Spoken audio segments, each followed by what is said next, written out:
SOP adalah singkatan dari Standard Operational Procedure. Ini adalah dokumen yang menjelaskan langkah-langkah atau prosedur yang harus diikuti dalam menjalankan suatu tugas atau operasi dalam suatu organisasi atau instansi.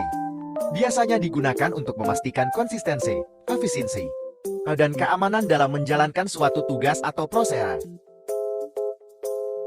Manfaat SOP 1. Konsistensi. Memastikan bahwa tugas atau proses dijalankan dengan cara yang sama setiap kali, sehingga menghasilkan hasil yang konsisten. 2. Efisiensi. Mengidentifikasi langkah-langkah terbaik untuk menyelesaikan tugas atau proses secara efisien, menghemat waktu dan sumber daya. 3. Keamanan. Menyediakan pedoman untuk menjalankan tugas atau proses dengan aman, mengurangi risiko kesalahan atau kecelakaan. 4. Pelatihan. Menjadi alat pembelajaran bagi karyawan baru dan pengingat bagi karyawan yang sudah berpengalaman.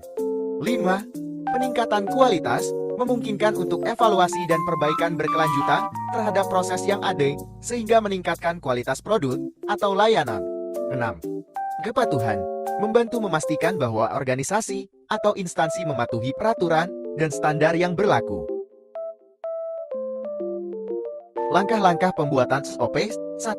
Identifikasi proses. Tentukan proses apa yang akan dijelaskan dalam SOP. 2. Analisis proses. Pelajari dan pahami langkah-langkah yang terlibat dalam proses tersebut. 3. Identifikasi penanggung jawab. Tentukan siapa yang bertanggung jawab atas setiap langkah dalam proses. 4. Dokumentase. Tulislah setiap langkah secara rinci, termasuk langkah-langkah yang diperlukan, alat atau bahan yang digunakan, serta batasan dan tanggung jawab. 5. Uji coba. Uji coba SOP untuk memastikan bahwa langkahnya jelas dan dapat diikuti dengan mudah. 6. Evaluasi dan revisi. Evaluasi kembali SOP setelah digunakan dalam praktik, dan revisi jika diperlukan untuk meningkatkan efisiensi atau keamanan. 7.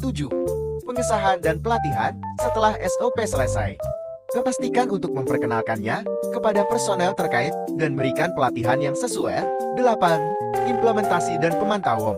Terapkan SOP dalam kegiatan sehari-hari dan terus pantau keefektifannya.